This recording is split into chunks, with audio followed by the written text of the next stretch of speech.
halos kalahating milyong pisong halaga ng hininalang shabu ang nasabat ng mga operatiba ng Bacolod City Police sa ginasang bypass operation. Ang report mula kay Patrolwoman Andrea Dominic de Palubos.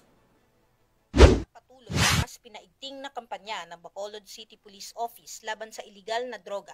Naaresto ang isang lalaki sa isang matagumpay na bypass operation bandang alas 12:10 ng madaling araw sa Purok Santo Rosario, Barangay Bata, Bacolod City nito lamang ika-9 ng Setyembre taong kasalukuyan.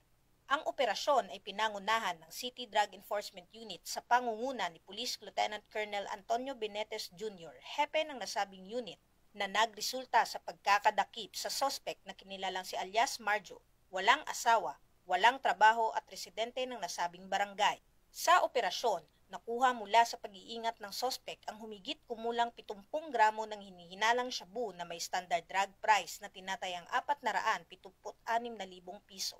Kasalukuyang nasa kustudiya na ng pulisya ang suspect para sa tamang disposisyon at haharap sa kasong paglabag sa RA 9165 o ang Comprehensive Dangerous Drugs Act of 2002. Layunin ng kapulisan sa Bacolod City na sugpuin ang paglaganap ng iligal na droga sa lungsod at mapanatili ang seguridad ng mamamayan. Nananawagan ang Philippine National Police sa komunidad na makiisa at makipagtulungan sa pamamagitan ng pag-uulat ng anumang iligal na aktibidad upang mapanatili ang kapayapaan at kaligtasan ng komunidad.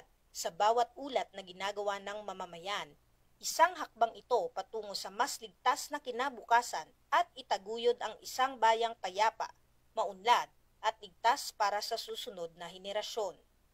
Mula dito sa Western Visayas, ako ang inyong Police News Network Correspondent, Patrolwoman Andrea Dominic de Palubos. Alagad ng batas, tagataguyod ng balitang pulis.